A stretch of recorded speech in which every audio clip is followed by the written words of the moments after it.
Hello guys, welcome back in Goku Manhwa channel. Let's continue. Shi Yang steadies Shu Yi in his arms as they move down the quiet hospital corridor, the faint echo of their footsteps stretching through the night. A weight presses against Shu Yi's palm, and she realizes he's given her his own phone as well. For a moment, she remembers how, not so long ago, that same device had suffered from his short temper. He used to crush it against tables or fling it across rooms whenever frustration consumed him. The glass had cracked in so many places that it now looked like a spider's web etched into the screen. It amazes her that he still carries something so broken. Perhaps it's habit. Or maybe it's just easier to patch up old things than replace them altogether. The faint vibration in her hand interrupts her thoughts. A call is coming through. The name flashing on the display pulls her attention. It's Guangxi, who is probably sitting somewhere in a bright European morning, sipping coffee like nothing in the world could touch him.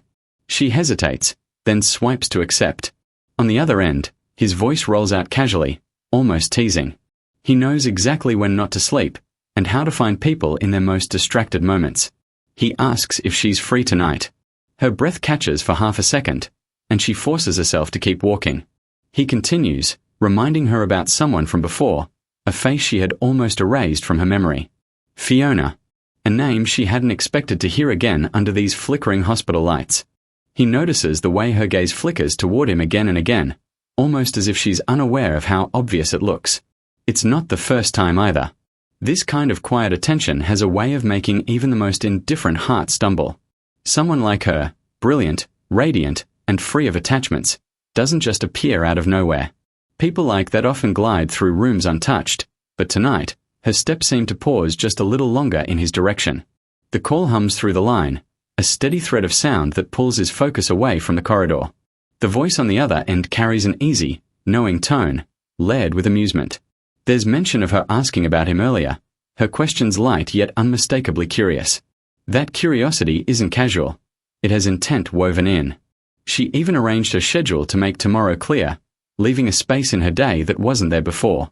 For a brief moment, the sound of it lingers like warm smoke in the air. It would be so easy to follow along, to say yes and let the night shape itself around that invitation. But he doesn't trust the weight of such ease. His patience thins. The corner of his lip twitches as he exhales, sharp and final. His voice cuts through the static of the call, calm but edged. The decision is made before any explanation is needed. The line falters. His patience ends. He ends the call himself before it can drag him into something he isn't ready to feel. Her fingers tremble slightly around the phone, and her voice softens, almost disappearing into the night air. She apologizes to Guangxi before pressing the button to end the call.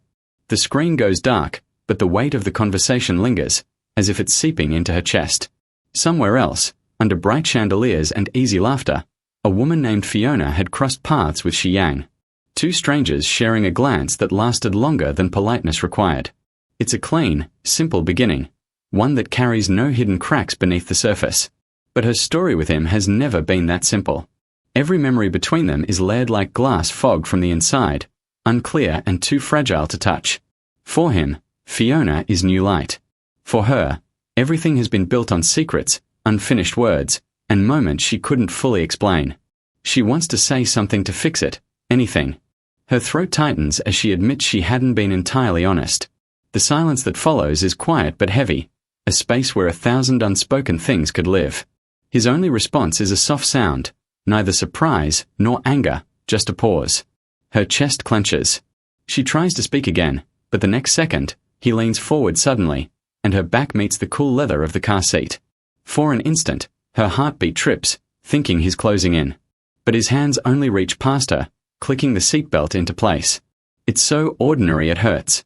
His voice lowers, brushing against the air between them like a secret meant for no one else to hear.